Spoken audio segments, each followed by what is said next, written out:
I know that you're asking God to answer your prayers.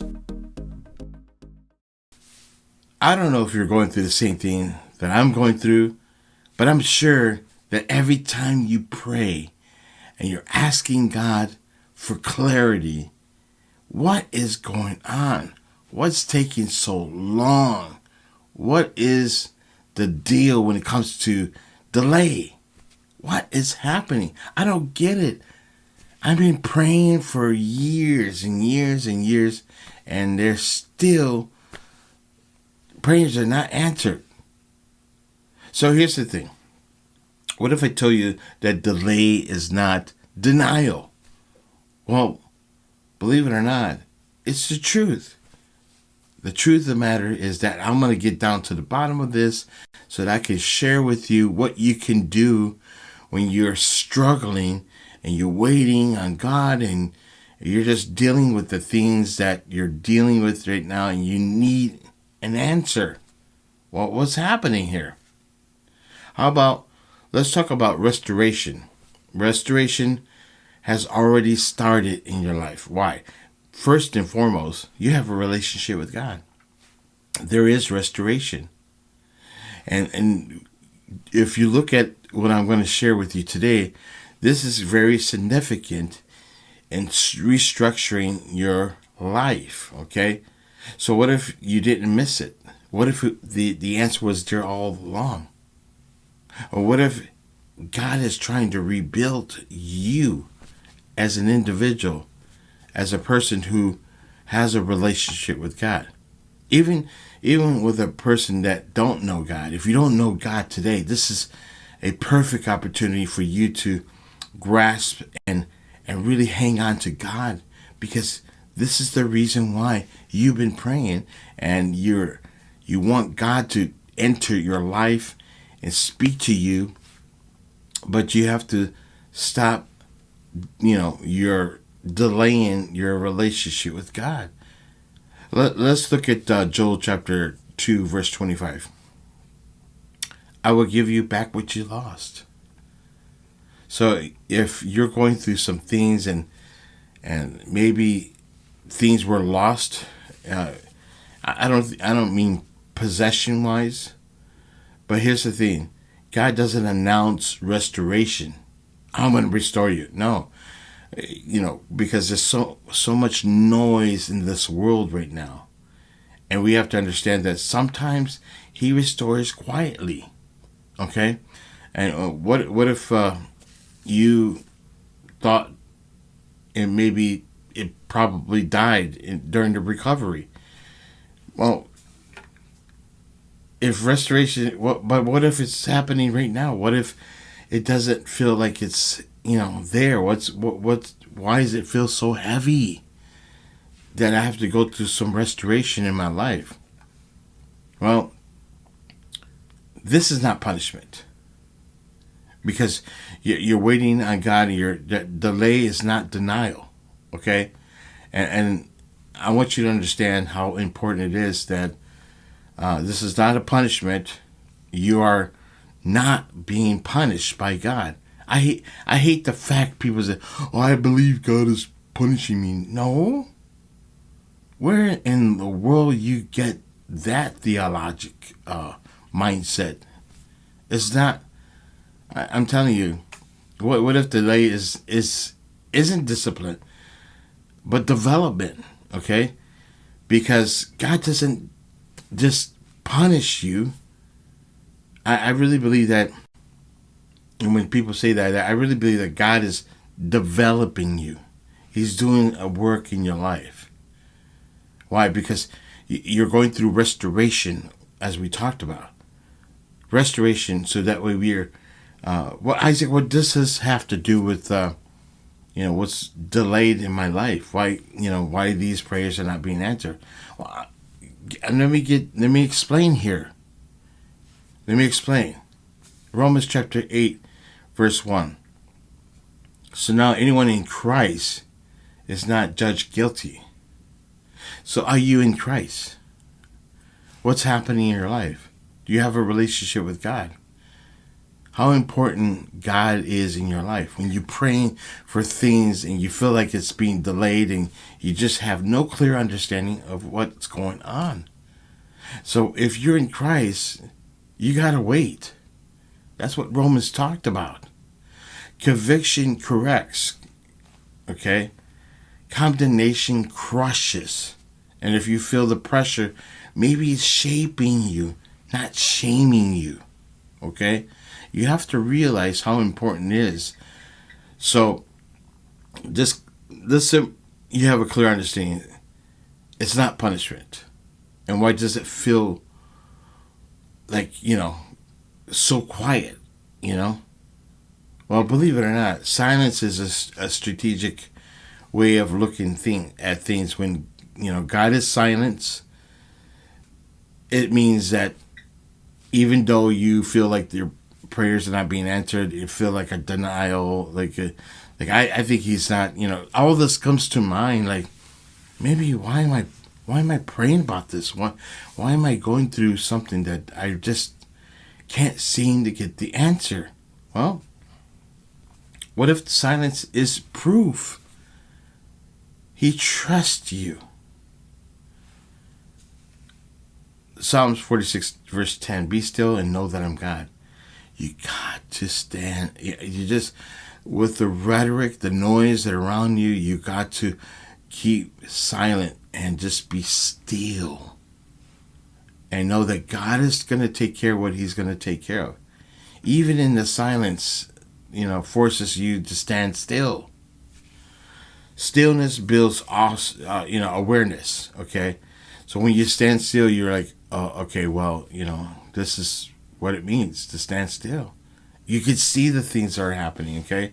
God speaks the loudest when distractions are gone. So all the noise around you, you're going to need to separate that stuff. That's very important, okay? But when you look around, everyone else seems like they're ahead. I feel like I'm behind. Well, why? What do you feel like behind? Different timelines are, bring some promises into your life. Because God's dealing with persons individually different, okay? So your timeline is not my timeline. Your timeline is not their timeline. You have to realize that God is an on-time God. Even when you're going through and you feel like the denial is happening. Okay, it's happened to me. It's really happening to me. I'm about to share that here soon. Just hang on what I'm about to say here. What if comparison is only things that's stealing your peace? Like you compare things from people. Okay, and it does happen. So let's look at the Ecclesiastes chapter 3 verse 1. There is a right time for everything. So when your time comes up, it's not denial. There's no delay, okay? There is a work in progress. And you got to trust this. Who is God himself? Don't separate yourself to try to deal with the situation on your own. Because it's like, well, I've been waiting for a long time, Isaac. I don't know what to do. Here's the thing. Timing isn't random. Okay? God's timing is perfect. Okay? God doesn't rush, what's going to happen in your life. It's going to happen. Early is not even better. Because maybe sometimes you're not even ready for what God is going to do at the moment. Can you believe that? Yeah, I really do believe that, And here's the thing. And sometimes when timing gets close, warfare increases. Yes. Yeah, it's like crazy. Here's the thing. Increased pressure means proximity. Well, Isaac, what are you talking about? The pressure is increased because you're close to God. You feel the pressure. You feel this thing. You're like, ugh. It happens. To me too. And if you're going through that, let me know in the comments, Because here's the thing. Why would the attack intensify and nothing is shifting? Isaiah chapter 54, verse 17. No weapon that is used against you, you will basically will not defeat you, you know? So here's the thing. No weapon is used against you will not defeat you. Okay? So, resistance means that it reveals value. The enemy does not fight empty territory. Okay? It does happen, and I know it does. And it even so, but even strong people get tired. Even if you have a great relationship with God and you feel tired, you're like, why is this not happening the way I need it to happen? Fatigue is not the failure. Yeah, you think, well, I'm tired. Maybe I should give up. No, being tired doesn't mean you're losing the battle, because it's gonna take some time. What if you're exhausted because you have been faithful? I've been faithful. Yeah. Galatians chapter 6, verse 9. We must not get tired of what we're doing. Continue to pray. Continue to trust God in the process of what you're going through in life. Okay? Now, I've been praying for 9 years. Okay? I'm going to tell you that right now. I've been praying for 9 years, and it gets tiring. It gets to be irritating. But my faith happens to be there. And believe it or not, weariness is often proof of obedience. So just you need to obey. Seeds grow underground. Of course, they cultivate and they surface. They've done it before. It's been done before, right? It happens. You just gotta wait. You gotta a farmer doesn't expect to grow the corn in 2 days. It's not going to happen. I wish it does, but let's be serious. It takes time. It's going to take time, but you got to trust God through the process. It's not denial. God's doing it right now. Okay? And maybe God is still preparing you. He is. Preparation feels like sometimes it feels delayed. I know, because here's the thing. God finishes before you. He favors you. That's good. So what if the blessings is waiting on your growth? Check yourself. What's your checks and balances? What are you doing that is you're growing with your walk with God? Philippians chapter 1, verse 6, God began doing the work with you. He began that work with you. So, God is more concerned with you becoming what you are receiving. Okay? So, bottom line is, you have to realize that you got to make changes in your walk. I had to do it all the time. I'll be honest with you. I'm constantly reminded of that sometimes. Okay, so, which explains why some doors close for me. And it's gonna happen. Closed doors are maybe look at it this way, a protection. So if you've been praying and praying and praying and praying, and now that you feel like maybe it's for my protection, I'm not going to go over the 9 years that I've been praying, but maybe the door is going to close. You know how many times that I feel like in the 9 years that I feel like the door is being closed? Because my answer or my prayer to God is, God, just close the door. I don't want to deal with it no more. I know that my faith is there, but He's developing you. He's restoring you. He's telling you, trust me. Because I'm not going to deny. until I start closing the doors to protect you.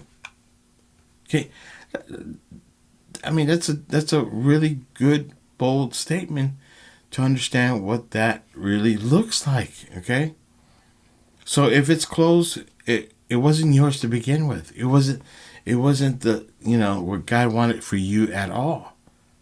So what if that no saved you? That God said no, and it's really saved you. Yeah, well, it could possibly be Revelation chapter 3 verse 7. When He opens a door, no one can close it but Him. He's going to tell you. Okay. See, God's doors don't require force. What belongs to you will not require begging. Okay? And that's a great, great, great statement. Hey, we're going to jump back here in just a second. Just give me a few more minutes to share an opportunity with you. If you haven't yet subscribed, this is a perfect opportunity to do that. Go ahead, like, and tell people about this channel. Also, I would love to hear your comments. Tell me about today's video and how it's actually speaking to your heart today. Also, to support Motivation Inspired, there is a link below the description. Check out my store. There's plenty of merchandise there. Let's get back into the video. All right, let's talk about fear. Did you know that sometimes you're going through some things and you feel like fear is whispering to your ears, and it happens, okay? But guess what? Fear is lying to you. That's right. The promise that God has for you still stands. For whatever you're praying for, whatever you feel like, whatever delay is happening, and maybe those doors are not even closed at all. But here's the thing. What if fear is louder because breakthrough is closer? You ever thought about that? 2 Corinthians chapter 1 verse 20. The yes to all God's promises is in Christ. That's right. If you're in Christ, the promise is going to be there. It's going to be fulfilled. And even if it's delayed, God is doing it now. You have to understand, God is doing it now. But Isaac, you keep saying God is doing it now. He is. He is. You just got to use your faith. How do I use my faith? Okay, here's the thing. Fear predicts failure. Faith remembers promises. And here's the thing. And the fear that lingers, hope sometimes feels thin, or feels thin in general. So how do I have hope? Hope is being refilled as we speak. Okay.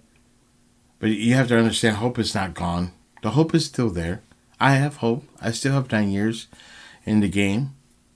I still have hope. I mean, look at what happened to. Let's look at even Noah. Noah's going through like so many years to build this boat.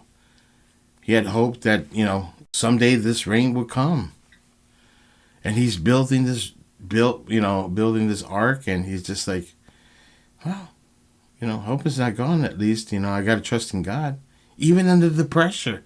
He was going through some pressure. He was like, man, everybody thinks I'm nuts here trying to put. Can you just imagine what Noah was thinking? Man, I could only imagine what he's thinking. What if God is restoring your strength? Before your situation. Romans chapter 15 verse 13. May God who gives you hope fill you. The God of hope will fill you. God refills what life feels like it's a drainage out of your life. Circumstances and stuff that you're dealing with. It's just like a never-ending thing, Because here's the thing. God says this, because His timing still matters. God's timing is there, is for you. Believe it or not, it's going to be the right time, not a rush time. It's not going to, you're not going to go through this rush. You're not going to feel like something, Look, let's look at Isaiah chapter 60, verse 22. all the right time, the Lord, will make it happen. And what if late is actually an alignment? You know, sometimes people don't think about that. It's you got to be aligned because you're going to be frustrated. You can't hear God, and that's what happens. We got to be aligned. Check yourself. Every day I do. I'm not perfect, and it really, really, I know that. I say, well, maybe, just maybe, I'm off. My game. Maybe I'm not praying. Maybe I'm not reading the Word. Maybe I'm letting circumstances happen. Maybe this stuff happens. Because when you're aligned with God, God's going to move when preparation meets its purpose. Yeah, and it means this. You're not behind. Well, I'm behind. No, you're not. God's going to tell you what's going to happen in your life. And Habakkuk chapter 3, verse 2, it is not a lie. You must wait for it. You got to wait. Well, Isaac, I'm waiting and waiting. Yeah, wait. What if waiting is also positioning you? You're aligned. You're in a position. Now you're in line. Okay, so delay is a development in death. Debt, deep within is what I'm saying. Especially hidden seasons. Your seasons happen. It's like a whiplash. One thing after the other. It's crazy. Yeah, I know. Especially in hidden seasons. Hidden doesn't mean forgotten. Okay, Psalms chapter 31, verse 20. You hide them in your presence. Question I have for you is that what if God hides what he values? See, hidden seasons are built eternal and strength before public display. Okay, so. And hidden seasons test the faith, your faith yourself. Testing is an increasing capacity. It's gonna bring the your limits of this test. James chapter 3, verse 3. When your faith is stressed, you can be patient through the whole process, believe it or not. And guess what? If your stretch is an expansion, then that's what it's going to be. That expansion is going to work. It's going to know that it's going to stretch you. It's going to put you in a position that you need to understand that capacity grows through pressure. And I'm feeling the pressure. I'm going through this right now. It's driving me nuts. Which brings you to a breaking point. And breaking point precedes breakthrough. Sometimes they have to be broken. Psalms 34, verse 19. People who do what is right may have many problems. I'm doing what's right, yeah. And I have a lot of problems, yeah. I don't make this up. Look at it. Look at it yourself. Look what I'm talking about. What if breaking is about to, birth something? It's going to. Because God is working through this now. Okay, so God rescues the righteous, and not from every problem, but through them. Okay, through every of those types of problems, and now you're in the final stretch. You're pulling. You're getting through there, and you're seeing some kind of breakthrough in your life. God finishes what he starts. So here's the thing. 2 Corinthians chapter 4, verse 7. I have finished the race. That's like the best statement in the world right now. I have finished the race. And what if the moment, everything shifts? It's going to. God doesn't abandon He doesn't possess halfway. He doesn't do this. He doesn't do halfway. He doesn't do half the job. He does the full job. If he's standing, he's still working. He's not gonna. there's no way that this is going to happen. Where he's going to finish what he started. Okay? If this actually today, if you are responding to these statements will probably hit you hard. The type of numbers, I want you to comment below. Okay? What is God doing right now? We'll see you next time.